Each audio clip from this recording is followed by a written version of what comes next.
ಶ್ರೀ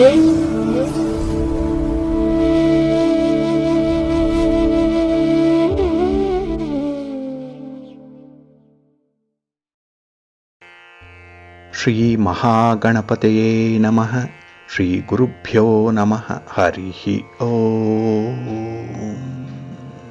ಪ್ರೀತಿಯ ವೀಕ್ಷಕ ಬಂಧುಗಳೇ, ತಮಗೆಲ್ಲರಿಗೂ ಸಿರಿಗನ್ನಡ ಸುದ್ದಿವಾಹಿನಿಗೆ ಸ್ವಾಗತ. ದಯಾಮಯನಾದಂಥ ಭಗವಂತನ ಅನುಗ್ರಹ ತಮ್ಮೆಲ್ಲರಿಗೆ ಪ್ರಾಪ್ತಿಯಾಗಲಿ, ತಮ್ಮೆಲ್ಲರ ಜೀವನ ಆರೋಗ್ಯದಾಯಕವಾಗಿರಲಿ, ಸಂತೃಪ್ತಿದಾಯಕವಾಗಿರಲಿ ಎಂದು ಭಗವಂತನಲ್ಲಿ ಪ್ರಾರ್ಥನೆಯನ್ನು ಮಾಡ್ತಾ ಈ ದಿನದ ಪಂಚಾಂಗ ಫಲವನ್ನು ನೋಡೋಣ. ಹಾಗೆ ಈ ದಿನದ ವಿಶೇಷತೆ ಏನಿದೆ, ದ್ವಾದಶ ರಾಶಿಯವರ ಗೋಚಾರ ಫಲಾಫಲಗಳು ಹೇಗಿವೆ ಅನ್ನುವಂಥ ವಿಚಾರಗಳನ್ನು ಕೂಡ ತಿಳ್ಕೊಳ್ಳೋಣ. ಈ ದಿನ 2026 ಜೂನ್ ತಿಂಗಳ 21ನೇ ತಾರೀಕು ಆದಿತ್ಯವಾಸರ, ಅಂದರೆ ಭಾನುವಾರ. ಇದು ಶ್ರೀ ಪರಾಭವ ನಾಮ ಸಂವತ್ಸರದ ಉತ್ತರಾಯಣ ಗ್ರೀಷ್ಮ ಋತು ನಿಜ ಜ್ಯೇಷ್ಠ ಮಾಸದ ಶುಕ್ಲ ಪಕ್ಷದ ಸಪ್ತಮಿಯ ತಿಥಿ ಇರುವಂಥ ದಿನ. ಈ ಸಪ್ತಮಿ ಈ ದಿನ ರಾತ್ರಿ 7:54 ಇರಲಿದೆ. ನಂತರ ಅಷ್ಟಮಿ ಆರಂಭ ಆಗುತ್ತೆ. ಈ ದಿನದ ನಕ್ಷತ್ರ ಪೂರ್ವ ಫಲ್ಗುಣಿ ನಕ್ಷತ್ರ, ಪುಬ್ಬ ನಕ್ಷತ್ರ. ಇದು ಈ ದಿನ ಮಧ್ಯಾಹ್ನ 2:27 ಇರಲಿದೆ. ನಂತರ ಉತ್ತರ ಫಲ್ಗುಣಿ ಅಂದರೆ ಉತ್ತರೆ ನಕ್ಷತ್ರ ಆರಂಭ ಆಗುತ್ತೆ. ಈ ದಿನದ ಕರ್ಣ ಪೂರ್ವಕರ್ಣ ವಣಿಜ. ಇದು ಈ ದಿನ ಅಪರಾಹ್ನ 3:23 ಇರಲಿದೆ. ನಂತರ ಉತ್ತರ ಕರ್ಣ ವಿಷ್ಟಿ ಅಥವಾ ಭದ್ರ ಆರಂಭ ಆಗುತ್ತೆ. ಈ ದಿನದ ಯೋಗ ಸಿದ್ಧಿಯೋಗ. ಇದು ಈ ದಿನ ಬೆಳಿಗ್ಗೆ 11:20 ಇರಲಿದೆ. ನಂತರ ವ್ಯತಿಪಾತ ಯೋಗ ಆರಂಭ ಆಗುತ್ತೆ. ಈ ದಿನ ದಿಕ್ಷೂಲೆ ಇರುವಂಥದ್ದು ಪಶ್ಚಿಮ ದಿಕ್ಕಿಗೆ. ಇನ್ನು ಈ ದಿನ ಸೂರ್ಯ ಇರುವಂಥ ರಾಶಿ ಮಿಥುನ, ಚಂದ್ರ ಇರುವಂಥ ರಾಶಿ ಸಿಂಹ. ಹಾಗೆ ಈ ದಿನ ರಾಹುಕಾಲ ಇರುವಂಥ ಸಮಯ ಈ ದಿನ ಸಂಜೆ 5:13 ಸಂಜೆ 6:50 ಗುಳಿಕ ಕಾಲ ಈ ದಿನ ಅಪರಾಹ್ನ 3:37 ಸಂಜೆ 5:13 ಇನ್ನು ಯಮಗಂಡ ಕಾಲ ಈ ದಿನ ಮಧ್ಯಾಹ್ನ 12:24 ಮಧ್ಯಾಹ್ನ 2:01 ಇರಲಿದೆ.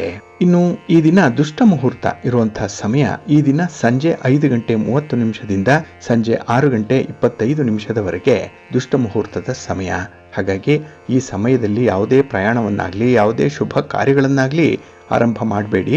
ಏಕೆಂದರೆ ನೀವು ಯಾವುದೇ ಚಟುವಟಿಕೆಗಳನ್ನು ಈ ದುರ್ಮುಹೂರ್ತದ ಸಮಯದಲ್ಲಿ ಆರಂಭ ಮಾಡಿದರೆ ಅದರಿಂದ ಬರುವಂತಹ ಫಲಿತಾಂಶಗಳು ಅಷ್ಟೊಂದು ಅನುಕೂಲಕರವಾಗಿ ಇರೋದಿಲ್ಲ.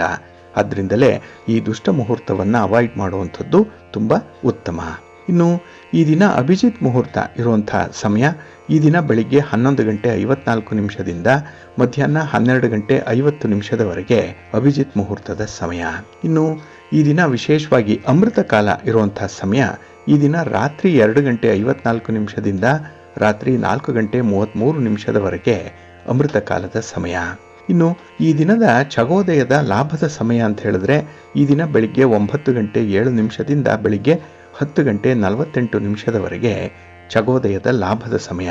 ವ್ಯಾಪಾರಸ್ಥರು, ವ್ಯವಹಾರಸ್ಥರು, ವರ್ತಕರು, ಹಾಗೆ ಈ ಹಣದ ಲೇವಾದೇವಿ ವ್ಯವಹಾರವನ್ನು ಮಾಡುವಂಥವರು ವಿಶೇಷವಾಗಿ ಈ ಲಾಭದ ಸಮಯವನ್ನು ನೀವು ಅನುಸರಣೆ ಮಾಡಿ.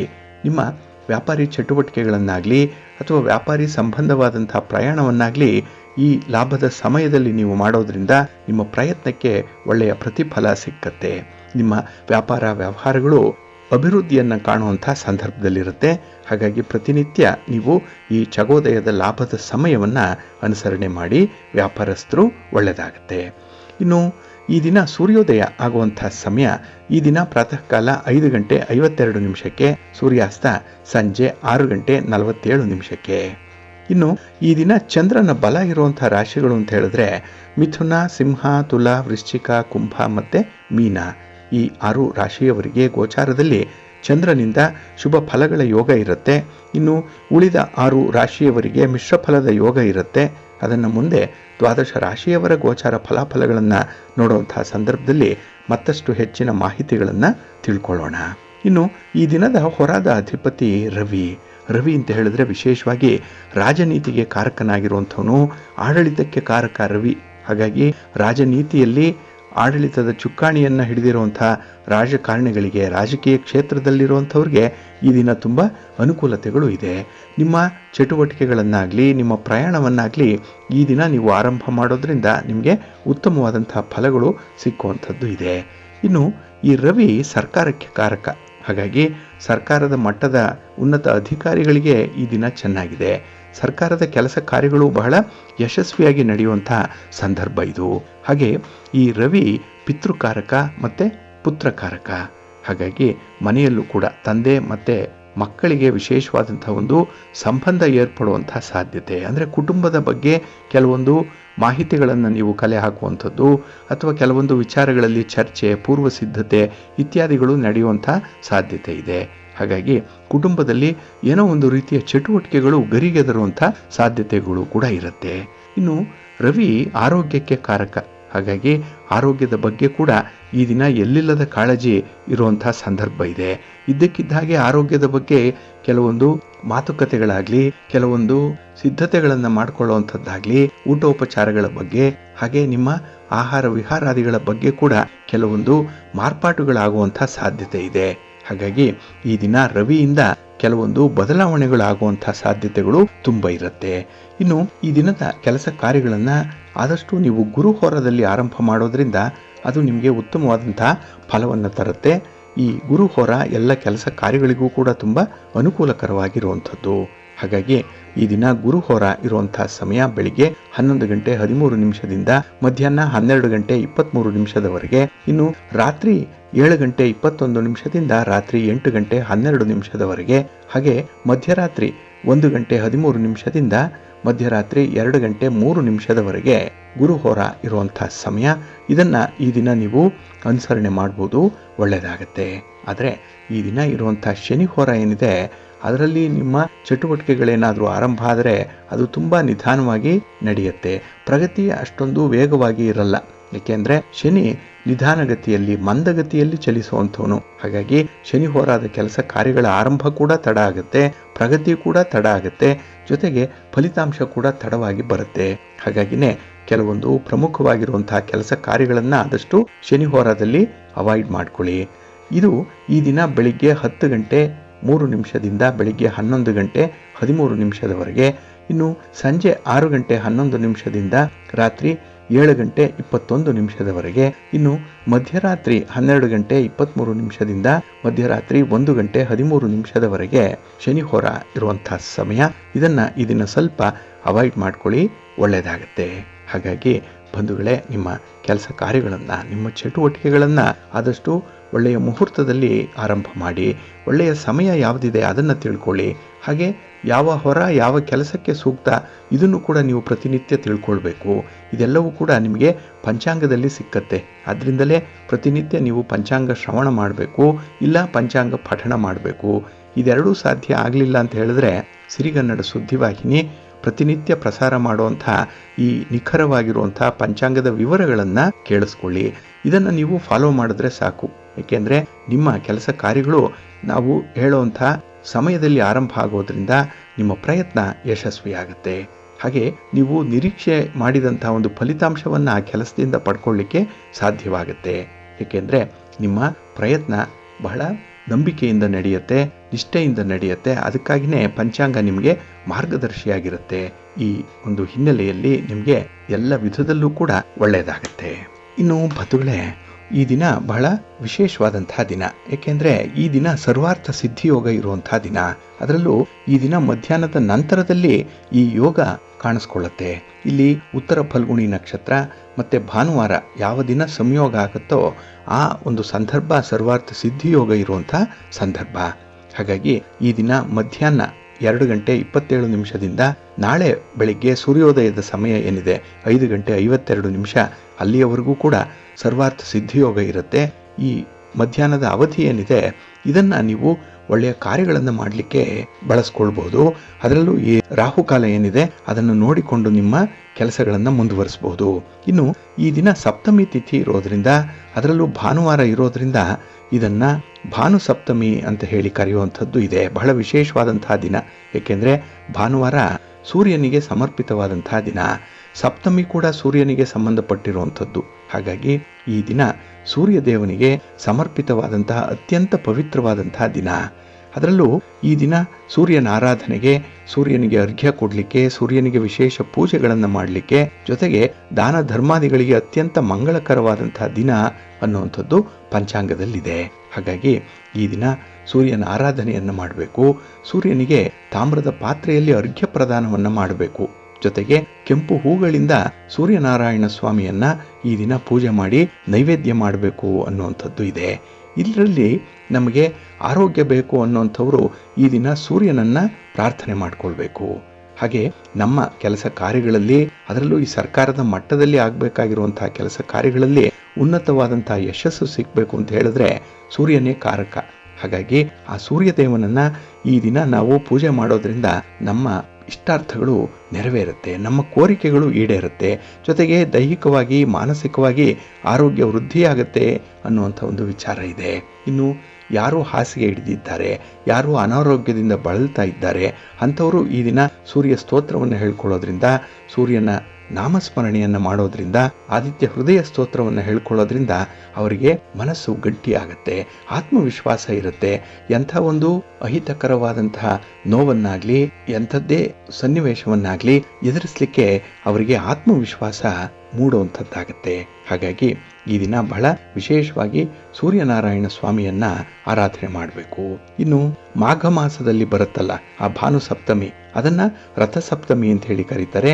ಅದು ಮಹಾಸಪ್ತಮಿ. ಅದು ಆ ದಿನ ಸೂರ್ಯ ತನ್ನ ರಥದಲ್ಲಿ 7 ಕುದುರೆಗಳೊಂದಿಗೆ ಭೂಮಿಗೆ ಬರ್ತಾರೆ ಅನ್ನುವಂಥ ಒಂದು ವಿಶೇಷ ನಂಬಿಕೆ ಇದೆ. ಹಾಗಾಗಿಲೇ ಇದನ್ನ ಸಪ್ತಮಿ, ಸಪ್ತ ಅಂದ್ರೆ 7 ಅನ್ನುವಂಥ ಒಂದು ವಿಚಾರ ಇರುವಂಥದ್ದು.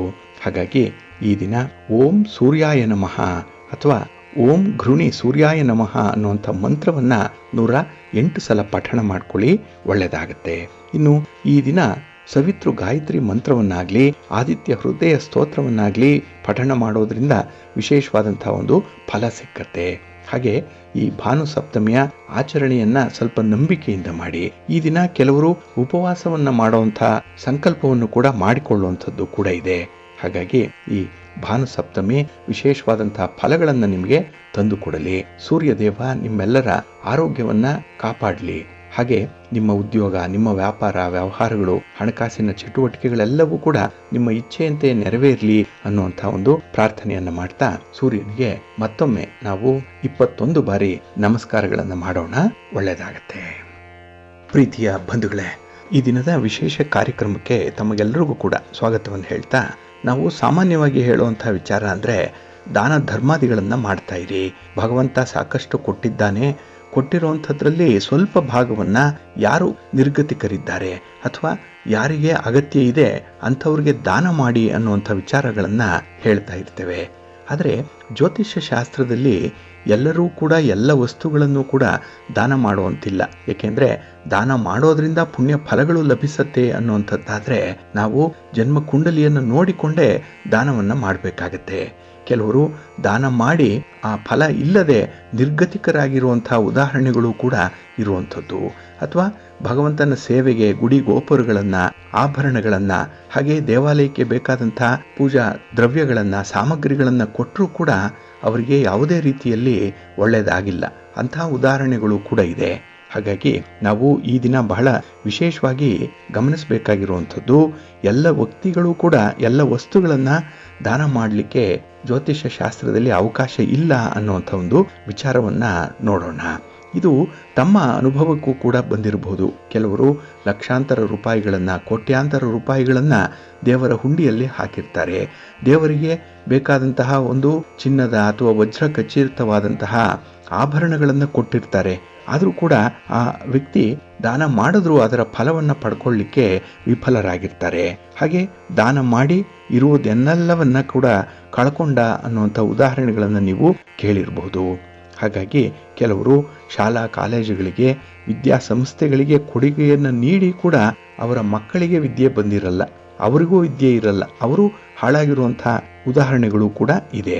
ಕೆಲವರು ವಸ್ತ್ರಗಳನ್ನು ದಾನ ಮಾಡಿ ಸಂತಾನ ಸುಖವನ್ನು ಕಳೆದುಕೊಂಡಿರುವಂಥದ್ದು ಕೂಡ ಇದೆ. ಕೆಲವರು ಗುಡಿ ಗೋಪುರಗಳನ್ನು ಕಟ್ಟಿಸಲಿಕ್ಕೆ ಯಥೇಚ್ಛವಾಗಿ ದಾನ ಮಾಡಿ ಕಳ್ಕೊಂಡಿರುವಂಥ ಉದಾಹರಣೆಗಳು ಕೂಡ ಇದೆ. ಇದೆಲ್ಲವೂ ಕೂಡ ಅವರ ಅರಿವಿಗೆ ಬಾರದಂತೆಯೇ ನಡೆದಿರುವಂಥ ಉದಾಹರಣೆಗಳಿದು.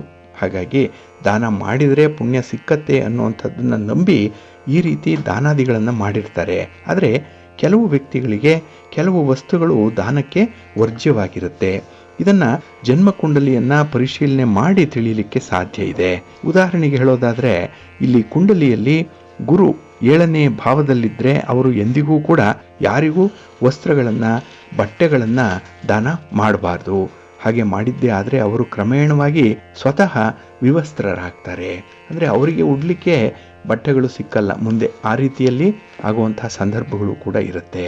ಇನ್ನು ಇನ್ನೊಂದು ಉದಾಹರಣೆ ನೋಡೋದಾದರೆ, ಶನಿ 8ನೇ ಭಾವದಲ್ಲಿದ್ದರೆ ಅಂಥ ವ್ಯಕ್ತಿ ಛತ್ರಗಳನ್ನು ಕಟ್ಟಿಸುವಂಥದ್ದು, ಯಾತ್ರಿ ನಿವಾಸಗಳನ್ನು ಕಟ್ಟಿಸುವಂಥದ್ದು, ಧರ್ಮಶಾಲೆಗಳನ್ನು ತೆರೆಯುವಂಥದ್ದು ಅಥವಾ ಯಾವುದೇ ಕಟ್ಟಡವನ್ನು ಉಚಿತವಾಗಿ ಜನರಿಗೆ ಅನುಕೂಲ ಆಗಲಿ ಅಂತ ಹೇಳಿ ಕಟ್ಟಿಸಿದ್ರೆ ಅವರಿಗೆ ಅನುಕೂಲ ಆಗಲ್ಲ. ಏಕೆಂದರೆ ಅಂಥವರು ಸ್ವಂತ ಮನೆ ಕೂಡ ನಾಶವಾಗುವಂಥ ಸ್ಥಿತಿಯನ್ನು ತಲುಪ್ತಾರೆ. ಹಾಗಾಗಿ ಶನಿ 8ನೇ ಭಾವದಲ್ಲಿದ್ದರೆ ಅವರು ಯಾತ್ರಾರ್ಥಿಗಳಿಗೆ ಸೌಲಭ್ಯಗಳನ್ನು ಕಲ್ಪಿಸಬಾರ್ದು.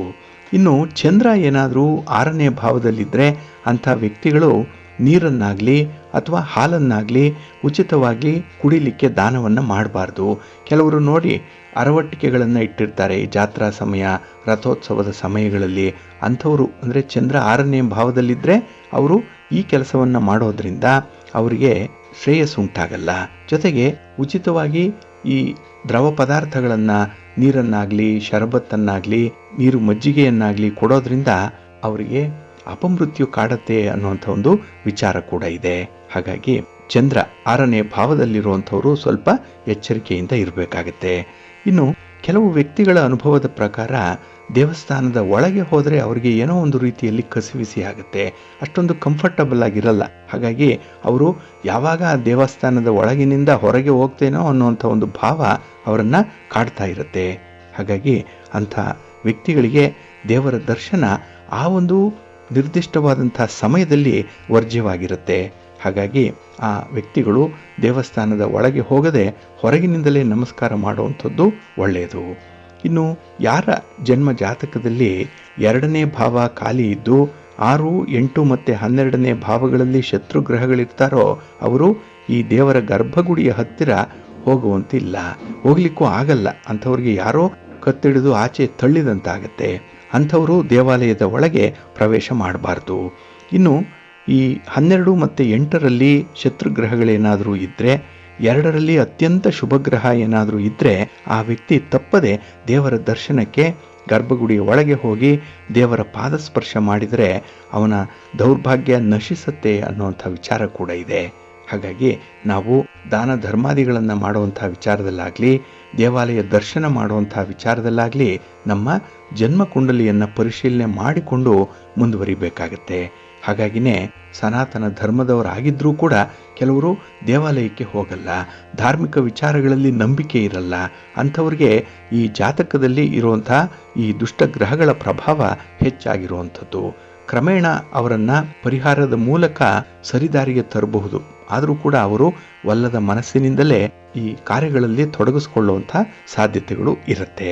ಇನ್ನು ಈ ಎಲ್ಲ ವಿಚಾರಗಳು ಕೂಡ ಲಾಲ್ ಕಿತಾಬ್ನಲ್ಲಿ ಹೇಳಿರುವಂಥ ವಿಚಾರಗಳು. ಹಾಗಾಗಿ ನಾವು ನಮ್ಮ ಜನ್ಮ ಜಾತಕವನ್ನು ಪರಿಶೀಲನೆ ಮಾಡಿದಾಗ ಯಾವ ಯಾವ ಗ್ರಹಗಳು ಯಾವ ರಾಶಿಯಲ್ಲಿ ಸ್ಥಿತವಾಗಿದೆ ಅನ್ನುವಂಥದ್ದನ್ನು ನೋಡಿ ಇಲ್ಲಿ ಪರಿಹಾರಗಳನ್ನು ಕೂಡ ಹೇಳಬೇಕಾಗತ್ತೆ. ಇನ್ನು ಯಾರು ಯಾವ ವಯಸ್ಸಿನಲ್ಲಿ ಮನೆ ಕಟ್ಟಬಹುದು ಅನ್ನುವಂಥ ಒಂದು ವಿಚಾರ ಬಹಳ ಜನ ಪ್ರಶ್ನೆ ಮಾಡ್ತಾ ಇರ್ತಾರೆ.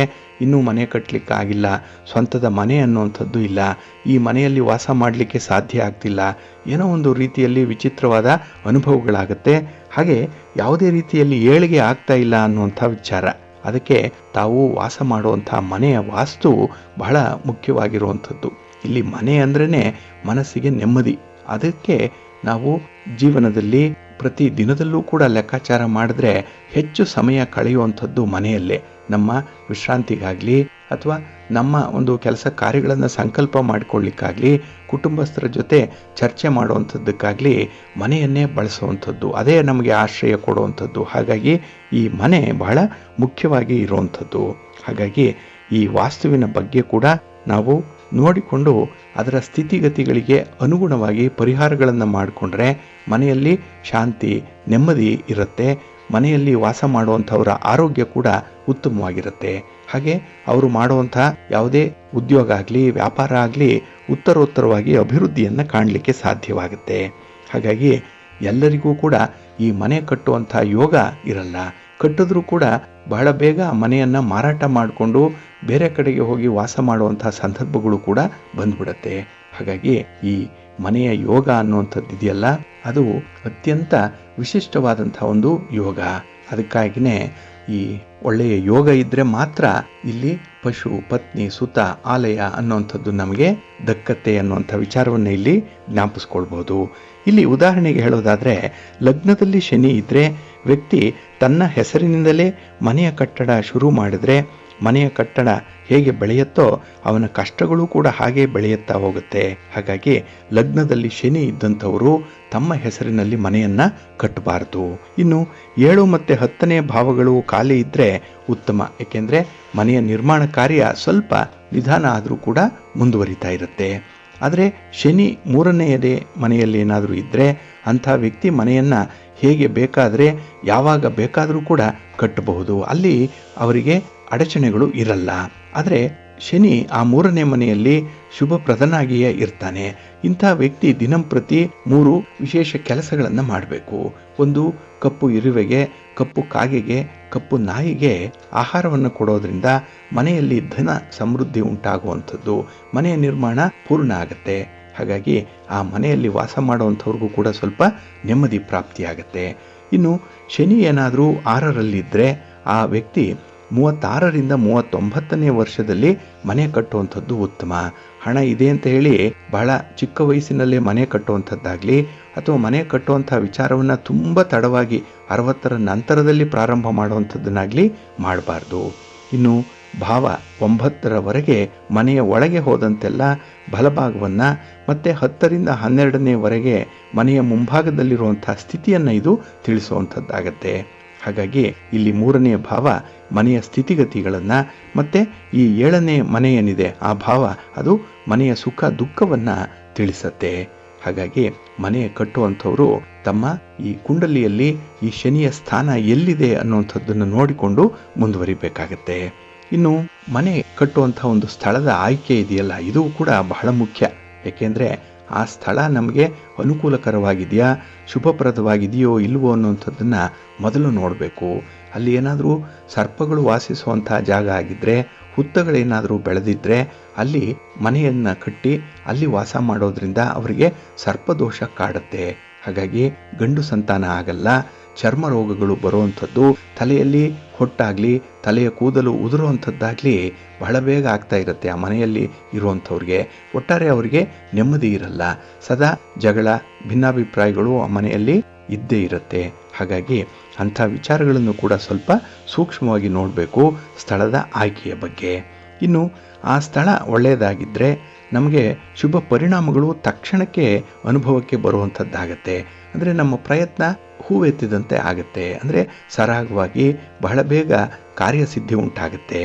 ಇನ್ನು ಈ ಮನೆಯ ಒಂದು ಆಯ ಏನಿದೆ ಅದು ಕೂಡ ಬಹಳ ಮುಖ್ಯ. ಎಲ್ಲರಿಗೂ ಕೂಡ ಎಲ್ಲ ಆಯಗಳು ಆಗಿ ಬರಲ್ಲ. ಹಾಗಾಗಿ ಮನೆಯ ಒಂದು ಕ್ಷೇತ್ರಫಲ ಎಷ್ಟಿದೆಯೋ ಅದರಲ್ಲಿ ನಿಮ್ಮ ರಾಶಿ ನಕ್ಷತ್ರಕ್ಕೆ ಅನುಗುಣವಾಗಿ ಆಯವನ್ನು ನೋಡಿಕೊಂಡು ಮುಂದುವರಿಸಬೇಕಾಗತ್ತೆ. ಇನ್ನು ಶುಭ ಮುಹೂರ್ತದಲ್ಲೇ ನೀವು ಪಾಯ ಪೂಜೆಯನ್ನು ಮಾಡಬೇಕು. ಮನೆಯ ಆರಂಭ, ಮನೆಯ ತಳಪಾಯ ತೆಗೆಯುವಂಥ ದಿನ ಆಗಲಿ ಅಥವಾ ಮುಖ್ಯ ದ್ವಾರವನ್ನು ಇಡುವಂಥ ದಿನ ಆಗಲಿ ಶುಭ ದಿನವಾಗಿರಬೇಕು. ಯಾವುದೇ ವೇದೆಗಳು ಇರಬಾರ್ದು. ಅಂಥ ಒಂದು ಮುಹೂರ್ತದಲ್ಲೇ ನಾವು ಆರಂಭ ಮಾಡೋದ್ರಿಂದ ಆ ಮನೆ ಕೂಡ ಯಶಸ್ವಿಯಾಗಿ ನಿರ್ಮಾಣ ಆಗುತ್ತೆ. ಮನೆಯಲ್ಲಿ ವಾಸಿಸುವಂಥವರು ಕೂಡ ನೆಮ್ಮದಿಯಿಂದ ಇರ್ತಾರೆ. ಇನ್ನು ಕೆಲವರು ತೀರ್ಥಯಾತ್ರೆ ಮಾಡುವಂಥವರು ಇದ್ದಾರೆ. ಪ್ರಯಾಣ, ಇಲ್ಲಿ ಬಹಳ ವಿಶೇಷವಾಗಿ ಪ್ರಯಾಣ ಮಾಡುವಂಥವರು ಅವರ ಒಂದು ಪ್ರಯಾಣ, ಅವರ ತೀರ್ಥಯಾತ್ರೆ ಎಷ್ಟರ ಮಟ್ಟಿಗೆ ಸಫಲ ಆಗತ್ತೆ ಅನ್ನುವಂಥದ್ದು ಕೂಡ ಅವರ ಜನ್ಮ ಜಾತಕದಿಂದ ನೋಡಲಿಕ್ಕೆ ಸಾಧ್ಯ ಇದೆ. ಇಲ್ಲಿ ಗುರುಗ್ರಹದಿಂದ ಹವಾಯಾತ್ರೆ ಅಂದರೆ ವಿಮಾನ ಯಾತ್ರೆ ಇರ್ಬೋದು, ಶುಕ್ರನಿಂದ ಭೂಮಿಯ ಯಾತ್ರೆ, ಚಂದ್ರನಿಂದ ಸಮುದ್ರ ಯಾತ್ರೆ ಮತ್ತು ಕೇತುವಿನಿಂದ ಸಾಮಾನ್ಯ ಯಾತ್ರೆಗಳನ್ನು ಜನ್ಮ ಕುಂಡಲಿಯಿಂದ ನಾವು ತಿಳಿಲಿಕ್ಕೆ ಸಾಧ್ಯ ಇದೆ. ಹಾಗಾಗಿ ವ್ಯಕ್ತಿ ಯಾವಾಗ ವಿಶೇಷವಾದಂತಹ ಯಾತ್ರೆಯನ್ನು ಮಾಡ್ತಾನೆ, ಎಷ್ಟು ದೂರ ಪ್ರಯಾಣ ಮಾಡ್ತಾರೆ, ಪ್ರಯಾಣದ ಸಂದರ್ಭದಲ್ಲಿ ಅವರಿಗೆ ಆರೋಗ್ಯ ಹೇಗಿರುತ್ತೆ, ಅವರ ಈ ತೀರ್ಥಯಾತ್ರೆಯ ಫಲವನ್ನು ಅವರು ಸಂಪಾದನೆ ಮಾಡ್ಕೊಳ್ತಾರಾ ಇಲ್ವಾ ಅನ್ನುವಂಥ ವಿಚಾರಗಳನ್ನು ಕೂಡ ತಿಳಿಲಿಕ್ಕೆ ಸಾಧ್ಯ ಇದೆ. ಹಾಗಾಗಿನೇ ಕುಂಡಲಿಯ ಪ್ರಕಾರ ಕೆಲವು ವರ್ಷಗಳ ತನಕ ತೀರ್ಥಯಾತ್ರೆ ನಿಷಿದ್ಧವಾಗಿರುವಂಥದ್ದು. ಕೆಲವರು ತೀರ್ಥಯಾತ್ರೆಯನ್ನ ನಿರ್ದಿಷ್ಟ ವಯಸ್ಸಿನವರೆಗೆ ಮಾಡಬಾರ್ದು ಅನ್ನುವಂಥದ್ದು ಕೂಡ ಇದೆ. ಯಾಕೆಂದ್ರೆ ಅಂಥವ್ರಿಗೆ ಶುಭಕ್ಕಿಂತ ಅಶುಭವೇ ಜಾಸ್ತಿ ಆಗುತ್ತೆ. ಅದರಲ್ಲಿ ಈ ಶುಕ್ರ ಏನಾದರೂ 9ನೇ ಭಾವದಲ್ಲಿದ್ದರೆ ತೀರ್ಥಯಾತ್ರೆ ಅಶುಭ. ಅಂಥವರು ಪರಿಹಾರಗಳನ್ನು ಮಾಡಿಕೊಂಡೇ ತೀರ್ಥಯಾತ್ರೆಯನ್ನು ಮಾಡಬೇಕು. ಜೊತೆಗೆ ಬೇರೊಬ್ಬರ ಜೊತೆಯಲ್ಲಿ ತೀರ್ಥಯಾತ್ರೆಯನ್ನು ಮಾಡಬೇಕು ಅನ್ನುವಂಥ ವಿಚಾರ. ಹಾಗಾಗಿ ಇಲ್ಲಿ ಯಾತ್ರೆ ಮಾಡುವಂಥದ್ದಾಗ್ಲಿ, ದೇವಾಲಯ ದರ್ಶನ ಮಾಡುವಂಥದ್ದಾಗ್ಲಿ, ಅಥವಾ ಕೆಲವರು 12 ಜ್ಯೋತಿರ್ಲಿಂಗಗಳಿಗೆ ಹೋಗ್ಬೋದು, ಚಾರ್ಧಾಮ್ಗೆ ಹೋಗುವಂಥದ್ದು, ಅಥವಾ ಪವಿತ್ರ ಕ್ಷೇತ್ರಗಳಿಗೆ ಹೋಗಿ ಪವಿತ್ರ ನದಿಗಳಲ್ಲಿ ಸ್ನಾನ ಮಾಡುವಂಥದ್ದು, ಕುಂಭಮೇಳ ಇತ್ಯಾದಿಗಳಿಗೆ ಹೋಗುವಂಥ ಸಂದರ್ಭ, ಇದನ್ನೆಲ್ಲ ನಾವು ಕುಂಡಲಿಯಿಂದ ನೋಡಿ ಅದನ್ನು ನಿಷ್ಕರ್ಷೆ ಮಾಡಬೇಕಾಗತ್ತೆ. ಇಲ್ಲಿ ಗುರುಗ್ರಹ ಏನಾದರೂ ಕೆಟ್ಟಿದ್ರೆ ಅಂಥವರು ವಿಮಾನಯಾನ ಮಾಡಬಾರ್ದು ಅನ್ನುವಂಥದ್ದಿದೆ.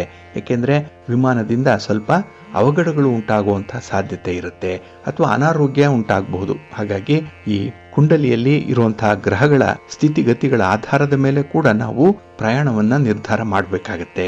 ಒಟ್ಟಾರೆ ಬಂಧುಗಳೇ, ಈ ಜನ್ಮ ಕುಂಡಲಿ ಅನ್ನುವಂಥದ್ದು ಬಹಳ ನಿಖರವಾಗಿ ನಮ್ಮ ಮುಂದಿನ ಆಗು ಹೋಗುಗಳ ಬಗ್ಗೆ ಬೆಳಕನ್ನ ಚೆಲ್ಲುವಂತಹ ಒಂದು ಕೈಗನ್ನಡಿ ಅದು.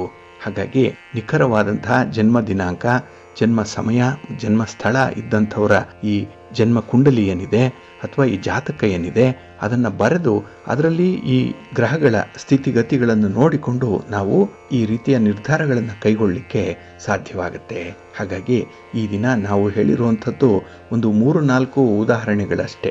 ಯಾರು ತೀರ್ಥಯಾತ್ರೆ ಮಾಡ್ಬೋದು, ಯಾರು ಶಾಲಾ ಕಾಲೇಜುಗಳಿಗೆ ದೇಣಿಗೆಯನ್ನು ಕೊಡ್ಬೋದು, ಯಾರು ದೇವಾಲಯಗಳನ್ನು ಕಟ್ಟಿಸ್ಬೋದು ಅಥವಾ ದೇವಾಲಯಗಳಿಗೆ ದಾನ ಧರ್ಮಾದಿಗಳನ್ನು ಮಾಡ್ಬೋದು ಅನ್ನುವಂಥ ವಿಚಾರಗಳನ್ನಷ್ಟೇ ತಿಳಿಯುವಂಥ ಒಂದು ಪ್ರಯತ್ನವನ್ನು ಮಾಡಿದ್ದೇವೆ. ಇಂಥ ಅನೇಕ ವಿಚಾರಗಳು ನಮ್ಮ ಜನ್ಮ ಕುಂಡಲಿಯಿಂದ ನೋಡಲಿಕ್ಕೆ ಸಾಧ್ಯ ಇದೆ. ಹಾಗಾಗಿ ಮನುಷ್ಯ ತನ್ನ ಜೀವನವನ್ನ ಸದುಪಯೋಗ ಪಡಿಸ್ಕೊಳ್ಬೇಕು, ಹಾಗೆ ಶಾಂತಿ ನೆಮ್ಮದಿಯಿಂದ ಆರೋಗ್ಯಪೂರ್ಣವಾದಂತಹ ಬದುಕನ್ನು ನಡೆಸಬೇಕು ಅಂತ ಹೇಳಿದ್ರೆ ಜನ್ಮ ಕುಂಡಲಿ ಆಧಾರದಲ್ಲಿ ಇರುವಂತಹ ಈ ದೋಷಗಳನ್ನು ಪರಿಹಾರ ಮಾಡಿಕೊಂಡು ಅದಕ್ಕೆ ಸೂಕ್ತವಾದಂತಹ ಪರಿಹಾರ ಕ್ರಮಗಳನ್ನು ಅನುಸರಣೆ ಮಾಡಿಕೊಂಡು ಮುಂದುವರಿಯುವಂಥದ್ರಿಂದ ಅವರಿಗೆ ಒಳ್ಳೆಯದಾಗತ್ತೆ. ಅಂತಹ ವಿಚಾರದಲ್ಲಿ ಯಾರಿಗೆ ನಂಬಿಕೆ ಇದೆ ಅವರು ಈ ಒಂದು ಕ್ರಮವನ್ನು ಅನುಸರಣೆ ಮಾಡಿ ಒಳ್ಳೆಯದಾಗತ್ತೆ. ಪ್ರೀತಿಯ ಬಂಧುಗಳೇ, ಇನ್ನು ಮುಂದೆ 12 ರಾಶಿಯವರ ಗೋಚಾರ ಫಲಾಫಲಗಳು ಹೇಗಿವೆ ನೋಡೋಣ ಬನ್ನಿ. ಮೊದಲಿಗೆ ಮೇಷರಾಶಿ. ಮೇಷರಾಶಿಯವರಿಗೆ ಈ ದಿನ ಮಧ್ಯಮ ಫಲಗಳಿರುವಂತಹ ದಿನ. ಏಕೆಂದರೆ ಈ ದಿನ ನಿಮಗೆ ಕೆಲಸ ಕಾರ್ಯಗಳನ್ನು ಮಾಡಲಿಕ್ಕೆ ಯಾವುದು ಕೂಡ ಕಷ್ಟ ಅನಿಸಲ್ಲ. ಆದರೆ ಯಾಕೋ ನಿಮ್ಮ ವೇಗದಲ್ಲಿ ಸ್ವಲ್ಪ ನಿಧಾನಗತಿ ಇರುತ್ತೆ, ಅಷ್ಟೊಂದು ಸ್ಪೀಡ್ ಅನ್ನುವಂಥದ್ದು ಇರಲ್ಲ. ಹಾಗಾಗಿ ಮಂದಗತಿಯಲ್ಲಿ ಕೆಲಸ ಕಾರ್ಯಗಳು ನಡೆಯುವಂಥದ್ದಾಗುತ್ತೆ. ಇದು ನಿಮಗೆ ಬೇಸರ ತರಲ್ಲ, ಆದರೆ ಈ ಕೆಲಸ ಕಾರ್ಯಗಳ ಬಗ್ಗೆ ಯಾರು ನೇರವಾಗಿ ಇನ್ವಾಲ್ವ್ ಆಗಿರ್ತಾರೆ ಅಂಥವ್ರಿಗೆ ಈ ದಿನ ನಿಮ್ಮ ನಡತೆಯಿಂದ, ನಡವಳಿಕೆಯಿಂದ ತೀವ್ರವಾದಂತಹ ಅಸಮಾಧಾನ ಉಂಟಾಗುವಂಥ ಸಾಧ್ಯತೆ ಇದೆ. ಇದು ಭಿನ್ನಾಭಿಪ್ರಾಯಕ್ಕೆ ಕಾರಣ ಆಗುವಂಥದ್ದು. ಜೊತೆಗೆ ತಳಮಳ ಕೂಡ ನಿಮ್ಮನ್ನು ಬಾಧಿಸುತ್ತೆ. ಯಾಕೆಂದರೆ ಅವರ ವರ್ತನೆಯನ್ನು ನೋಡಿ ನಿಮಗೆ ಏನೋ ವ್ಯತ್ಯಾಸಗಳಾಗ್ತಾ ಇದೆ ಅನ್ನುವಂಥ ಒಂದು ಭಾವ ಬರುವಂಥದ್ದು. 6th ಸೆನ್ಸ್ ಚೆನ್ನಾಗಿ ವರ್ಕ್ ಮಾಡುತ್ತೆ. ಅದಕ್ಕಾಗಿಯೇ ಈ ದಿನ ಮನಸ್ಸಿನಲ್ಲಿ ಕಳವಳ, ಕಸಿವಿಸಿ ಅನ್ನುವಂಥದ್ದು ಇರುತ್ತೆ. ಆದರೆ ಸ್ವಲ್ಪ ಪೂರ್ವ ಸಿದ್ಧತೆಯನ್ನು ಮಾಡಿಕೊಂಡು ಈ ದಿನದ ಪ್ರಯಾಣವನ್ನು ಮುಂದುವರಿಸುವಂಥದ್ದು ಉತ್ತಮ. ಇಲ್ಲಾಂದರೆ ನಿಶ್ಚಿತ ಗುರಿಯನ್ನು ತಲುಪಲಿಕ್ಕೆ ನಿಮಗೆ ಸಾಧ್ಯ ಆಗಲ್ಲ. ಸ್ವಲ್ಪ ಜಾಗ್ರತೆ. ಇನ್ನು ಈ ದಿನ ನಿಮಗೆ ಖರ್ಚು ವೆಚ್ಚಗಳ ಬಾಬ್ತಿನಲ್ಲಿ ಸ್ವಲ್ಪ ಹಿಡಿತ ಇಲ್ಲ, ನಿಯಂತ್ರಣ ಅನ್ನುವಂಥದ್ದು ಇರಲ್ಲ. ಅದರಲ್ಲೂ ಅನಗತ್ಯವಾದಂತಹ ಬಾಬ್ತುಗಳಿಗೆ ಹೆಚ್ಚು ಖರ್ಚಾಗುವಂಥದ್ದು ಇದೆ. ಆದಾಯ ಕಡಿಮೆ, ಖರ್ಚು ಜಾಸ್ತಿ. ಇದನ್ನು ಸ್ವಲ್ಪ ಬ್ಯಾಲೆನ್ಸ್ ಮಾಡುವಂಥದ್ದು ಉತ್ತಮ. ಇನ್ನು ಕೆಲವೊಂದು ವಿಚಾರಗಳನ್ನು ಬಹಳ ಸೂಕ್ಷ್ಮವಾಗಿ ನೀವು ಪರಿಶೀಲನೆ ಮಾಡಬೇಕಾಗತ್ತೆ. ವಿಷಯವನ್ನು ಕೇಳಿಸಿಕೊಂಡ ಮಾತ್ರಕ್ಕೆ ಅದರ ಬಗ್ಗೆ ತೀರ್ಮಾನ ತೆಗೆದುಕೊಳ್ಳುವಂಥದ್ದಲ್ಲ, ಅದರ ಉದ್ದ, ಆಳ, ಅಗಲವನ್ನು ನೀವು ನೋಡಬೇಕಾಗತ್ತೆ. ಹಾಗಾಗಿ ಸ್ವಲ್ಪ ಸೆನ್ಸಿಟಿವ್ ಆಗಿದ್ದರೆ ಮಾತ್ರ ಆ ಒಂದು ವಿಚಾರಗಳಲ್ಲಿ ನಿಮಗೆ ಸ್ವಲ್ಪ ನಿಜಾಂಶ ಏನು ಅನ್ನುವಂಥದ್ದು ಗೊತ್ತಾಗತ್ತೆ. ಹಾಗಾಗಿ ಎಲ್ಲವನ್ನು ನಂಬುವಂಥದ್ದಾಗಲಿ, ಎಲ್ಲರನ್ನು ನಂಬುವಂಥದ್ದನ್ನಾಗಲಿ ಈ ದಿನ ಮಾಡಬೇಡಿ. ಇನ್ನು ಈ ದಿನ ನಿಮ್ಮನ್ನು ಭಾವಪರವಶರನ್ನಾಗಿಸುವಂಥ ಒಂದು ಸನ್ನಿವೇಶ ಕೂಡ ಬರುವಂಥದ್ದಾಗತ್ತೆ. ಹಾಗಾಗಿ ಈ ದಿನದಲ್ಲಿ ನಿಮ್ಮ ವೈಯಕ್ತಿಕ ವಿಚಾರಗಳಲ್ಲೂ ಕೂಡ ನೀವು ಹೆಚ್ಚು ಚಿಂತೆ ಮಾಡುವಂಥ ಸಾಧ್ಯತೆ ಇರುತ್ತೆ. ಆದರೆ ಈ ಗ್ರಹಗತಿಗಳು ಮಿಶ್ರ ಫಲವನ್ನು ತೋರಿಸ್ತಾ ಇರೋದರಿಂದ ಈ ದಿನ ಹೆಚ್ಚಿನದ್ದನ್ನು ನಿರೀಕ್ಷೆ ಮಾಡಬೇಡಿ. ಪಾಲಿಗೆ ಬಂದದ್ದೇ ಪಂಚಾಮೃತ, ಅಷ್ಟೇ ಸಾಕು, ಅದರಲ್ಲೇ ತೃಪ್ತಿಯಿಂದ ಇರಿ. ನಿಮ್ಮ ಇಷ್ಟ ದೇವರನ್ನು ಆರಾಧನೆ ಮಾಡ್ತಾ ಇರಿ.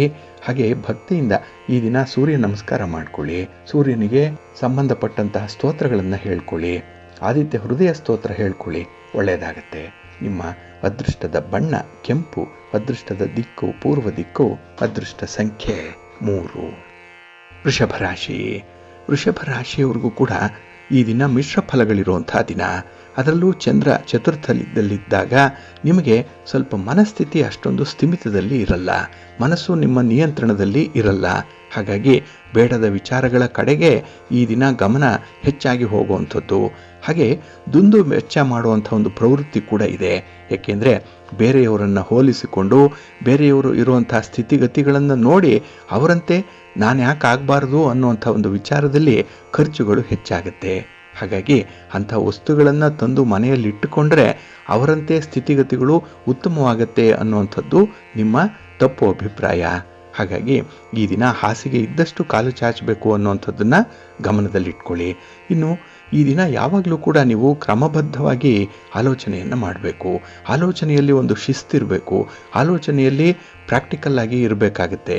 ಇಲ್ಲಾಂದರೆ ಈ ದಿನ ಸ್ವಲ್ಪ ಎಡವಟ್ಟಾಗುವಂಥ ಸಾಧ್ಯತೆ ಇದೆ, ಖರ್ಚು ಜಾಸ್ತಿ ಆಗುತ್ತೆ. ಜೊತೆಗೆ ಈ ದಿನ ನಿಮಗೆ ಕೆಲಸಕ್ಕೆ ಬಾರದ ವಸ್ತುಗಳನ್ನು ಮನೆಗೆ ತುಂಬಿಸಿಕೊಳ್ಳುವಂಥ ಸಾಧ್ಯತೆ ಇರುತ್ತೆ. ಇದರಿಂದ ನಿಮಗೆ ತಾಳ್ಮೆ ಕಳ್ಕೊಳ್ಳುವಂಥ ಸಂದರ್ಭಗಳು ಕೂಡ ಬರಬಹುದು, ಸ್ವಲ್ಪ ಜಾಗ್ರತೆ. ಇನ್ನು ಈ ದಿನ ನಿಮ್ಮವರು ನಿಮ್ಮ ಒಂದು ಮಾತನ್ನು ಕೇಳಲ್ಲ, ನಿಮ್ಮ ಅಭಿಪ್ರಾಯಕ್ಕೆ ಸ್ಪಂದನೆ ಅನ್ನುವಂಥದ್ದು ಇರಲ್ಲ. ಹಾಗಾಗಿ ನಿಮ್ಮ ಮಾತಿಗಾಗಲಿ ನಿಮ್ಮ ಒಂದು ಪ್ರಯತ್ನಕ್ಕಾಗಲಿ ಹೆಚ್ಚಿನ ಬೆಲೆ ಅನ್ನುವಂಥದ್ದು ಸಿಕ್ಕಲ್ಲ.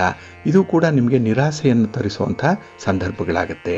ಹಾಗಾಗಿ ಈ ದಿನವೇ ಇಷ್ಟು, ಹಣೆ ಬರವೇ ಇಷ್ಟು ಅನ್ನುವಂಥ ಒಂದು ರೀತಿಯಲ್ಲಿ ನಿಮ್ಮನ್ನು ನೀವೇ ಶಿಕ್ಷೆ ಮಾಡಿಕೊಳ್ಳುವಂಥ ಸಂದರ್ಭ ಇರುತ್ತೆ. ಹಾಗಾಗಿ ಈ ಸೆಲ್ಫ್ ಪನಿಷ್ಮೆಂಟ್ ಅಂತಾರಲ್ಲ, ಆ ರೀತಿಯಲ್ಲಿ ಆಗುವಂಥದ್ದು ಈ ದಿನ ಇರುತ್ತೆ, ಸ್ವಲ್ಪ ಜಾಗ್ರತೆ. ಇನ್ನು ಈ ದಿನ ಅವಸರದ ಕೆಲಸಗಳನ್ನು ಮಾಡಲಿಕ್ಕೆ ಹೋಗ್ತೀರಿ, ಅಲ್ಲೇ ಅವ್ಯವಸ್ಥೆ ಆಗುವಂಥದ್ದು. ಹಾಗಾಗಿ ತುಂಬ ನಿಧಾನದಲ್ಲಿ ಸಾವಧಾನವಾಗಿ ಸಮಾಧಾನದಿಂದ ಇರುವಂಥ ಒಂದು ಪ್ರಯತ್ನ ಮಾಡಿ. ಅದಕ್ಕಾಗಿಯೇ ಈ ದಿನ ದೇವರ ದರ್ಶನ ಮಾಡಿ, ನಿಮಗೆ ಗೊತ್ತಿರುವಂತಹ ಸ್ತೋತ್ರಗಳನ್ನು ಹೇಳ್ಕೊಳ್ಳಿ. ನಿಮಗೆ ಇಷ್ಟದ ದೇವರನ್ನು ಈ ದಿನ ನೀವು ದರ್ಶನ ಮಾಡಿ ಬನ್ನಿ, ಒಳ್ಳೆಯದಾಗತ್ತೆ. ಸೂರ್ಯ ನಮಸ್ಕಾರ ಮಾಡಿಕೊಳ್ಳಿ. ನಿಮ್ಮ ಅದೃಷ್ಟದ ಬಣ್ಣ ಬಿಳುಪು, ಅದೃಷ್ಟದ ದಿಕ್ಕು ಪೂರ್ವ ದಿಕ್ಕು, ಅದೃಷ್ಟ ಸಂಖ್ಯೆ 5. ಮಿಥುನ ರಾಶಿ. ಮಿಥುನ ರಾಶಿಯವರಿಗೆ ಈ ದಿನ ಸಂಭ್ರಮದ ದಿನ, ಸಂತೋಷ ಇದೆ, ಹಲವಾರು ಕನಸುಗಳನ್ನು ಕಾಣುವಂಥ ದಿನ. ಏನೋ ಕೆಲಸ ಮಾಡಿ ಈ ದಿನ ಸಾಧನೆ ಮಾಡಬೇಕು ಅನ್ನುವಂಥ ಒಂದು ಮನಸ್ಥಿತಿ ಇರುತ್ತೆ. ಆದರೆ ಈ ದಿನ ಮನೆಯಲ್ಲೂ ಕೂಡ ನಿಮ್ಮ ಒಂದು ಪ್ರಯತ್ನಕ್ಕೆ ವಿಶೇಷವಾದಂತಹ ಬೆಂಬಲ ಸಿಕ್ಕತ್ತೆ, ಹಣಕಾಸಿನ ನೆರವಿದೆ. ಹಾಗಾಗಿ ಯಾರೂ ನಿರಾಶೆಯಲ್ಲಿ ಇರ್ತೀರಿ, ಯಾರೂ ಕೆಲಸಗಳಾಗಲ್ಲ ಅನ್ನುವಂಥ ಸೋಮಾರಿತನದಲ್ಲಿರ್ತೀರಿ, ಅಂಥವ್ರಿಗೆ ಒಂದು ರೀತಿಯ ಚುರುಕು ಕಾಣುವಂಥ ಸಂದರ್ಭ ಇದೆ. ಇನ್ನು ಈ ದಿನದಲ್ಲಿ ನಿಮ್ಮ ಅನುಭವದಿಂದ ಕೆಲವೊಂದು ಕೆಲಸಗಳನ್ನು ಮಾಡುವಂಥ ಸಾಧ್ಯತೆ ಕೂಡ ಇದೆ. ಹಾಗಾಗಿ ಯಾವ ಕೆಲಸವನ್ನು ಮಾಡಿದ್ರೆ ಯಾವುದರಿಂದ ನಷ್ಟ ಇದೆ, ಯಾವುದರಿಂದ ಲಾಭ ಇದೆ, ಇದೆಲ್ಲವೂ ಕೂಡ ನಿಮ್ಮ ಲೆಕ್ಕಾಚಾರದಂತೆಯೇ ನಡೆಯುವಂಥದ್ದಾಗತ್ತೆ. ಇನ್ನು ಈ ದಿನ ಕೆಲವು ವಿಚಾರಗಳು ನಿಮ್ಮ ಇಚ್ಛೆಗೆ ವಿರುದ್ಧವಾಗಿ ನಡೆಯಬಹುದು, ಆದರೆ ಅದರಲ್ಲೂ ಕೂಡ ನಿಮಗೆ ಏನೋ ಒಂದು ರೀತಿಯ ಅನುಕೂಲತೆಗಳು ಮುಂದೆ ಕಾಣುವಂಥದ್ದಿದೆ. ಹಾಗಾಗಿ ಎಲ್ಲವನ್ನೂ ಕೂಡ ಸಾರಾಸಗಟಾಗಿ ತಿರಸ್ಕಾರ ಮಾಡುವಂಥದ್ದು ಒಳ್ಳೆಯದಲ್ಲ. ಇನ್ನು ಈ ದಿನ ನಿಮ್ಮ ಕಾರ್ಯಕ್ಷೇತ್ರದಲ್ಲಿ ಸ್ಪರ್ಧೆಗಳು ಇದೆ, ಆದರೆ ಅದನ್ನು ಕೂಡ ಬಹಳ ಚುರುಕುತನದಿಂದ ಬುದ್ಧಿವಂತಿಕೆಯಿಂದ ನೀವು ಗೆಲ್ಲುವಂಥದ್ದು ಕೂಡ ಇದೆ. ಹಾಗಾಗಿ ಈ ದಿನ ನಿಮ್ಮ ಪ್ರಯತ್ನಕ್ಕೆ ಮೀರಿದಂಥ ಒಳ್ಳೆಯ ಫಲವನ್ನು ಪಡ್ಕೊಳ್ಳುವಂಥ ಸಾಧ್ಯತೆ ಇದೆ. ಆದರೆ ಈ ದಿನ ನಿಮಗೆ ಜಂಗಾಬಲ ಉಡುಗಿಸುವಂಥದ್ದು ಏನು ಅಂದರೆ ಈ ಗಾಳಿ ಮಾತು, ಗಾಳಿ ಸುದ್ದಿ. ಹಾಗಾಗಿ ಮೂರನೆಯವರು, ಕಿಡಿಗೇಡಿಗಳು, ನಿಮ್ಮ ಹಿತಶತ್ರುಗಳು ಹರಡುವಂಥ ಈ ಒಂದು ಗಾಳಿ ಸುದ್ದಿ ಏನಿದೆ ಅದು ನಿಮ್ಮ ತೇಜೋವಧೆಯನ್ನು ಮಾಡುವಂಥದ್ದು. ಹಾಗಾಗಿ ಅಂಥ ವಿಚಾರಗಳಿಗೆ ಹೆಚ್ಚು ಆದ್ಯತೆಯನ್ನು ಕೊಡಬೇಡಿ. ಇನ್ನು ಈ ದಿನ ಬೇರೆಯವರು ಕೊಡುವಂಥ ಆಶ್ವಾಸನೆಗಳನ್ನು ಕೂಡ ನಂಬಬೇಡಿ. ನಿಮ್ಮಲ್ಲೇ ಸಾಮರ್ಥ್ಯ ಇದೆ, ಶಕ್ತಿ ಇದೆ, ವಿವೇಚನೆ ಇದೆ, ಬುದ್ಧಿವಂತಿಕೆ ಇದೆ, ಸಾಕಷ್ಟು ಅನುಭವ ಇದೆ. ಅದನ್ನು ಬಳಸ್ಕೊಂಡು ಮುಂದುವರಿಯುವಂಥದ್ದನ್ನು ಮಾಡಿ, ಬೇರೆಯವರನ್ನು ನಂಬಿ ಮೋಸ ಹೋಗಬೇಡಿ. ಇನ್ನು ನಿಮ್ಮ ಸ್ವಂತ ಸಾಮರ್ಥ್ಯದ ಮೇಲೆ ನಂಬಿಕೆ ಇಟ್ಕೊಂಡು ಮುಂದುವರಿಯೋದ್ರಿಂದ ನಿಮಗೆ ಒಳ್ಳೆಯ ಫಲ ಸಿಕ್ಕತ್ತೆ, ಶಾಶ್ವತವಾದ ಫಲ ಇರುತ್ತೆ. ನಿಮ್ಮ ಇಷ್ಟ ದೇವರನ್ನು ಆರಾಧನೆ ಮಾಡಿ, ಮಹಾಗಣಪತಿಯನ್ನು ಈ ದಿನ ಪ್ರಾರ್ಥನೆ ಮಾಡಿಕೊಳ್ಳಿ.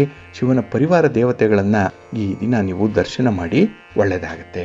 ನಿಮ್ಮ ಅದೃಷ್ಟದ ಬಣ್ಣ ಗುಲಾಬಿ, ಅದೃಷ್ಟದ ದಿಕ್ಕು ಪೂರ್ವ ದಿಕ್ಕು, ಅದೃಷ್ಟ ಸಂಖ್ಯೆ 1. ಕರ್ಕಾಟಕ ರಾಶಿ. ಕರ್ಕಾಟಕ ರಾಶಿಯವರಿಗೆ ಈ ದಿನ ದ್ವಿತೀಯದಲ್ಲಿ ಚಂದ್ರ ಇರೋದ್ರಿಂದ ನಿಮಗೆ ಮಿಶ್ರ ಫಲಗಳ ಯೋಗ ಇರುವಂಥ ದಿನ. ಅದರಲ್ಲೂ ಈ ದಿನ ನಿಮ್ಮ ಪ್ರಯತ್ನ ಬಹಳ ಅದ್ಭುತವಾಗಿದೆ, ಒಳ್ಳೆಯ ಬಿಗಿನಿಂಗ್ ಇದೆ. ಕೆಲಸ ಕಾರ್ಯಗಳನ್ನು ಮಾಡುವಂಥ ಇಚ್ಛಾಶಕ್ತಿ, ವಿಲ್ ಪವರ್ ಬಹಳ ಚೆನ್ನಾಗಿದೆ. ಆದರೆ ಎಷ್ಟೇ ಶಕ್ತಿ ಪ್ರದರ್ಶನ ಮಾಡಿ, ಎಷ್ಟೇ ಪ್ರತಿಭೆಯನ್ನು ತೋರಿಸ್ಲಿಕ್ಕೆ ಹೋಗಲಿ, ಎಲ್ಲೋ ಒಂದು ಕಡೆ ಎಡವಟ್ಟಾಗ್ಬಿಡುತ್ತೆ. ಹಾಗಾಗಿ ಕೆಲಸದಲ್ಲಿ ಸ್ವಲ್ಪ ಎಳೆದಾಟ ಇದೆ. ಹಾಗೆ ನಿಮ್ಮ ಪ್ರೀತಿ ಪಾತ್ರರ ಒಂದು ಸಪೋರ್ಟ್ ಈ ದಿನ ನಿಮಗೆ ಸಮಯಕ್ಕೆ ಸರಿಯಾಗಿ ಸಿಕ್ಕಲ್ಲ. ಅವರು ಕೂಡ ನಿಮ್ಮ ಸಾಮರ್ಥ್ಯವನ್ನು ಅನುಮಾನದಿಂದಲೇ ನೋಡುವಂಥದ್ದು ಇರುತ್ತೆ.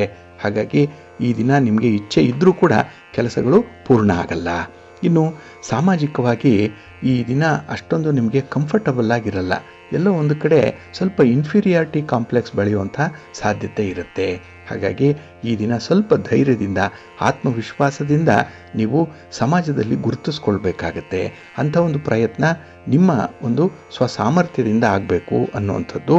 ಇದರಲ್ಲಿ ಸ್ವಲ್ಪ ನಂಬಿಕೆ ಇಟ್ಟು ಮುಂದುವರಿರಿ, ಒಳ್ಳೆಯದಾಗತ್ತೆ. ಇನ್ನು ಈ ದಿನ ನಿಮ್ಮ ಮೇಲೆ ಒಂದು ಸುಳ್ಳು ಆಪಾದನೆ ಬರುವಂಥ ಸಾಧ್ಯತೆ ಕೂಡ ಇದೆ. ಈ ಹಿಂದೆ ನೀವು ನಿಮ್ಮನ್ನು ರಕ್ಷಣೆ ಮಾಡಿಕೊಳ್ಳಿಕ್ಕೆ ಹೇಳಿರುವಂಥ ಒಂದು ಸುಳ್ಳು ಈ ದಿನ ಬೇರೆ ಬಣ್ಣವನ್ನು ಪಡ್ಕೊಳ್ಳುವಂಥದ್ದು ಇರುತ್ತೆ. ಹಾಗಾಗಿ ಈ ಆಪಾದನೆ ಅದು ಸುಳ್ಳಾಗಿರ್ಬೋದು, ನಿಜ ಆಗಿರ್ಬೋದು, ಆದರೂ ನಿಮ್ಮನ್ನು ಬಾಧಿಸುವಂಥದ್ದು. ಅದರ ಕಡೆ ಈ ದಿನ ಸ್ವಲ್ಪ ಗಮನ ಕೊಡಬೇಕು. ಯಾಕೆಂದರೆ ಅದು ಸರಿ ಇಲ್ಲ ಅಂತ ಹೇಳಿ ಪ್ರೂವ್ ಮಾಡಲಿಕ್ಕೆ ಈ ದಿನ ಸ್ವಲ್ಪ ಕಷ್ಟಪಡುವಂಥ ಸಾಧ್ಯತೆ ಇರುತ್ತೆ. ಆದರೂ ಕೂಡ ನಿಮ್ಮ ಪ್ರಯತ್ನ ಮುಂದೆ ಒಳ್ಳೆಯ ಫಲವನ್ನು ತರುತ್ತೆ. ನಿಮ್ಮ ಕನ್ಸಿಸ್ಟೆನ್ಸಿಯಲ್ಲಿ ಆ ಒಂದು ಪ್ರಯತ್ನವನ್ನು ಮುಂದುವರಿಸಿ. ಇನ್ನು ಈ ದಿನ ನಿಮ್ಮ ಆಹಾರ ವಿಹಾರಾದಿಗಳ ಕಡೆ ಸ್ವಲ್ಪ ಗಮನ ಕೊಡಬೇಕಾಗತ್ತೆ. ಏಕೆಂದರೆ ನಿಮಗೆ ಗೊತ್ತಿದ್ದು ಈ ದಿನ ನೀವು ಅನಾನುಕೂಲವನ್ನು ಎದುರಿಸಬೇಕಾಗತ್ತೆ. ಏಕೆಂದರೆ ನಿಮ್ಮ ಆಯ್ಕೆ ಆ ರೀತಿಯಲ್ಲಿ ಇರುವಂಥದ್ದು. ಹಾಗಾಗಿ ಈ ದಿನ ಎಲ್ಲ ವಿಚಾರದಲ್ಲೂ ಕೂಡ ಒಂದು ಡಿಸಿಷನ್ ಮೇಕಿಂಗ್ ಇದೆಯಲ್ಲ, ಅದು ಪರ್ಫೆಕ್ಟ್ ಆಗಿರಲಿ. ಅದಕ್ಕಾಗಿ ಸ್ವಲ್ಪ ಮನಸ್ಸನ್ನು ಸಮಾಧಾನದಿಂದ ಇಟ್ಕೊಳ್ಳಿ.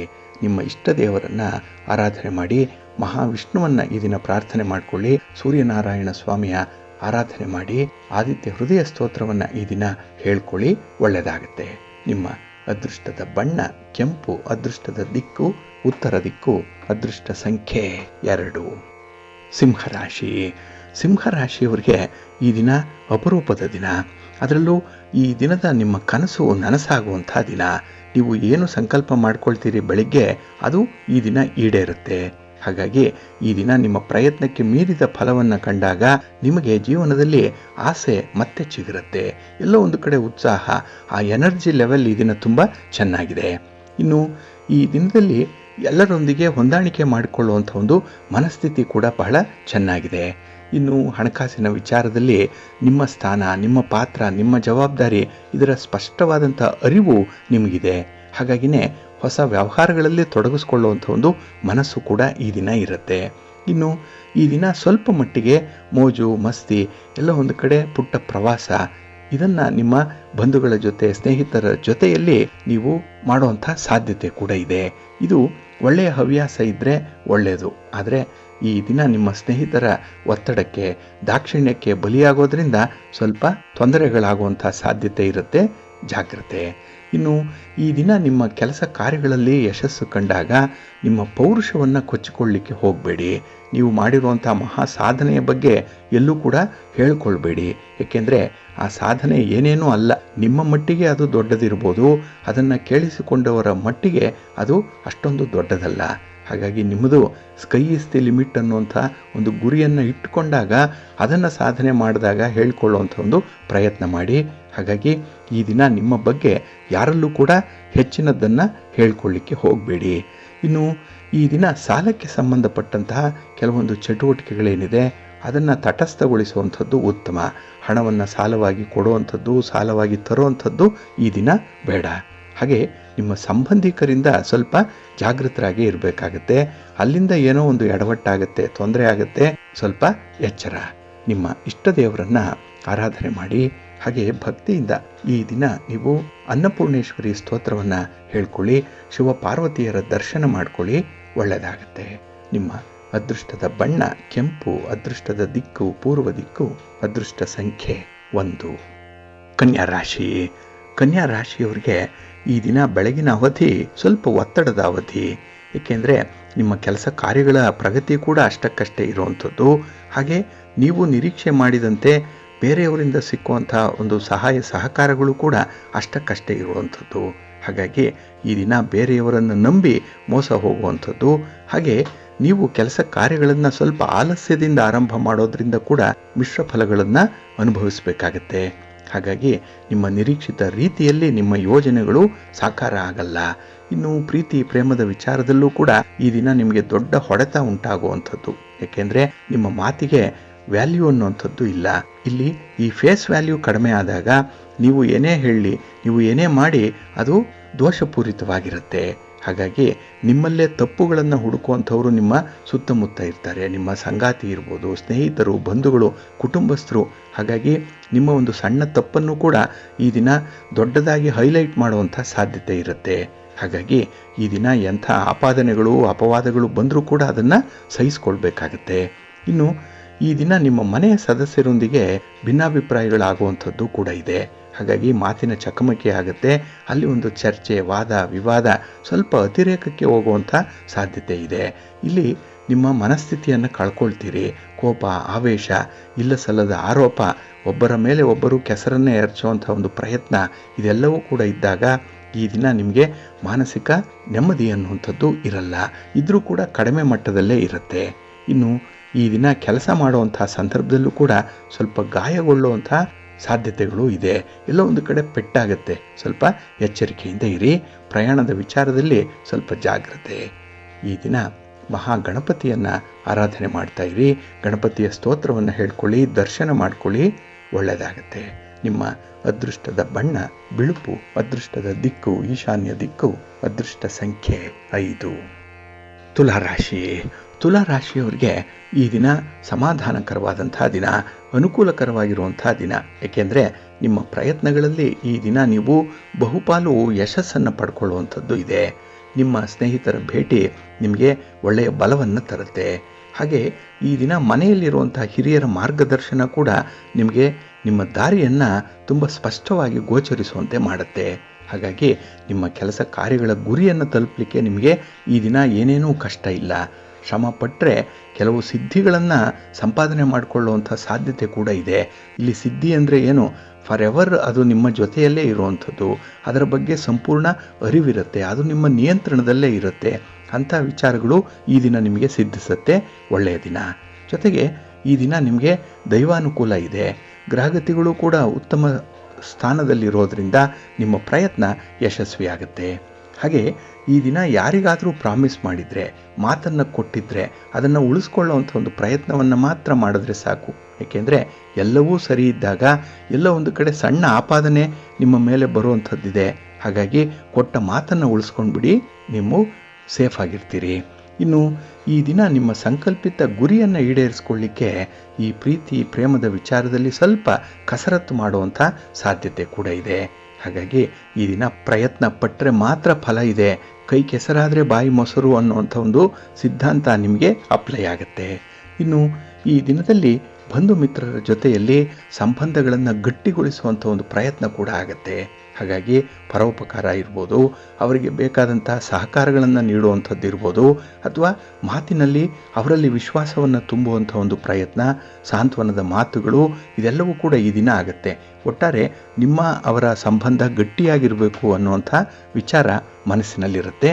ಆ ಬಗ್ಗೆ ಪ್ರಯತ್ನ ಮಾಡಿ, ಹೆಚ್ಚು ಅನುಕೂಲ ಉಂಟಾಗುತ್ತೆ.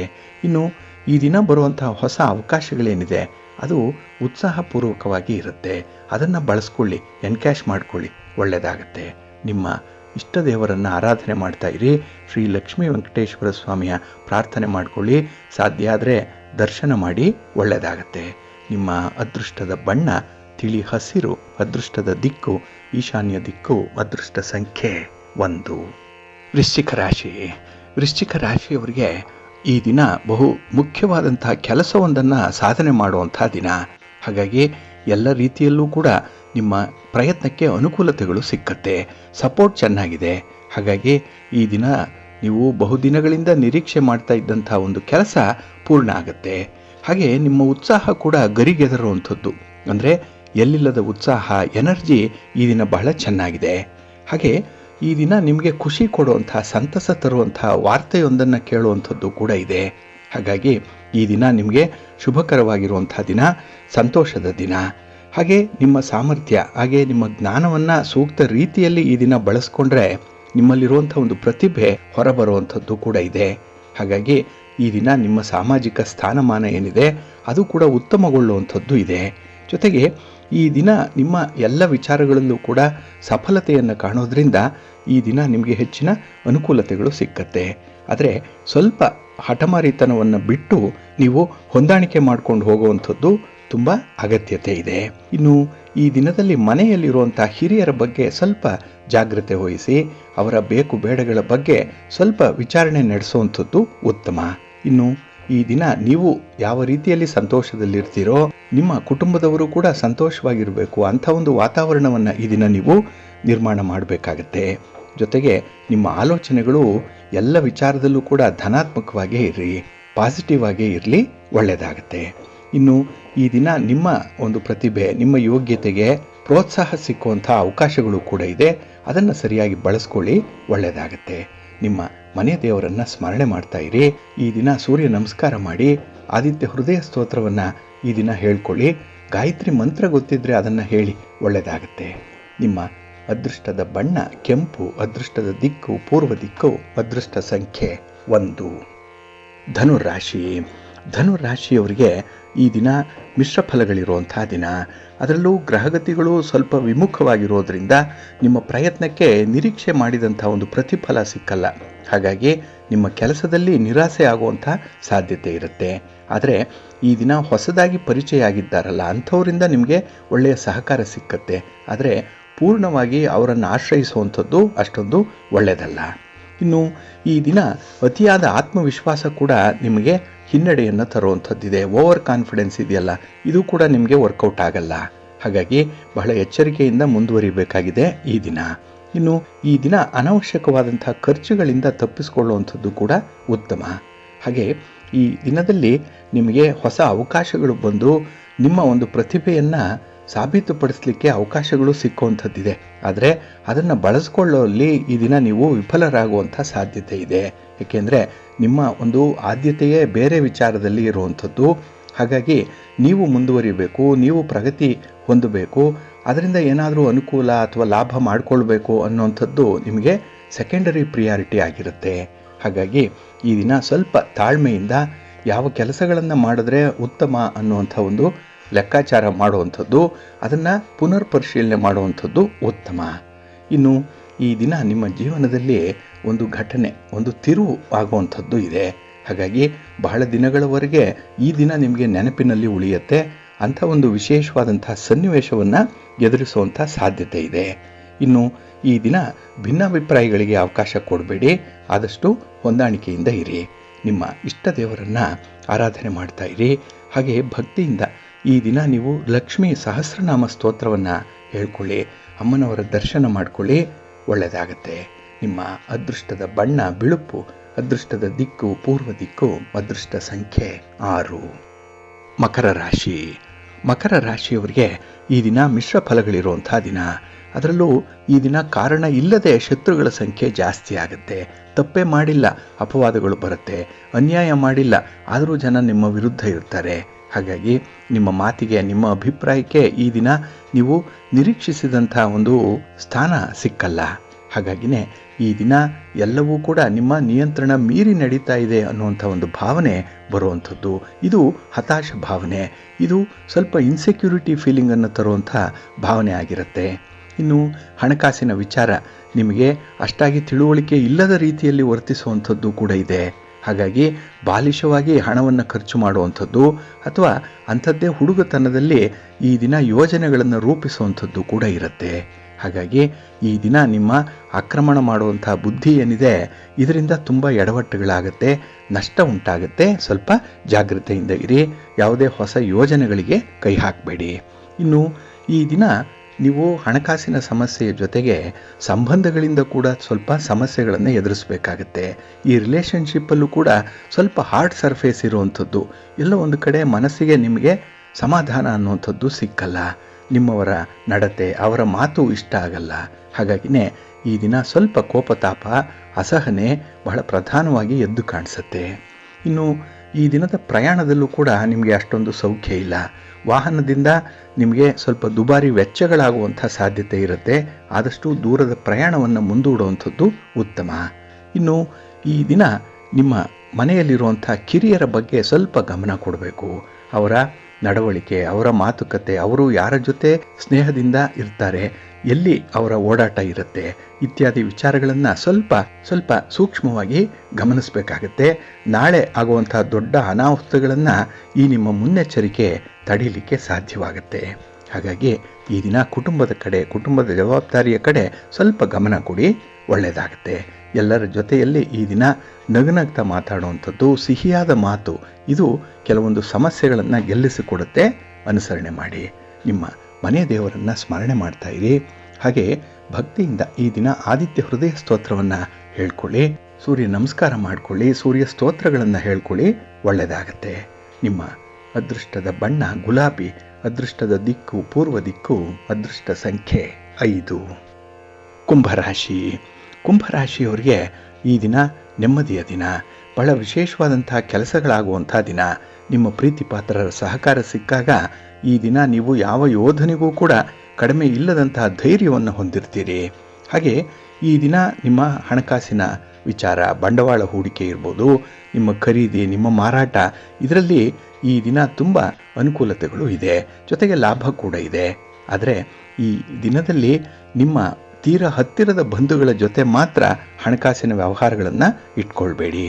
ಹಾಗೆ ಈ ದಿನದಲ್ಲಿ ನಿಮ್ಮ ಮನಸ್ಸನ್ನು ಗೊಂದಲ ಮಾಡುವಂಥ ಒಂದು ವಿಚಾರ ಏನಿತ್ತು ಅದು ಈ ದಿನ ಪರಿಹಾರ ಆಗುತ್ತೆ. ಹಾಗಾಗಿ ಬಹಳ ದಿನಗಳಿಂದ ನೀವು ಚಿಂತೆ ಮಾಡ್ತಾ ಇದ್ದಂಥ ಒಂದು ವಿಚಾರಕ್ಕೆ ಈ ದಿನ ತೆರೆ ಬೀಳುವಂಥ ಸಾಧ್ಯತೆ ತುಂಬ ಇದೆ. ಅಲ್ಲಿಗೆ ಆ ಒಂದು ಚಾಪ್ಟರ್ ಕ್ಲೋಸ್ ಆಗುವಂಥದ್ದು ಇದೆ. ಹಾಗಾಗಿ ನೆಮ್ಮದಿಯ ನೆಟ್ಟುಸಿರನ್ನು ಬಿಡುವಂಥ ಸಂದರ್ಭ ಇದು.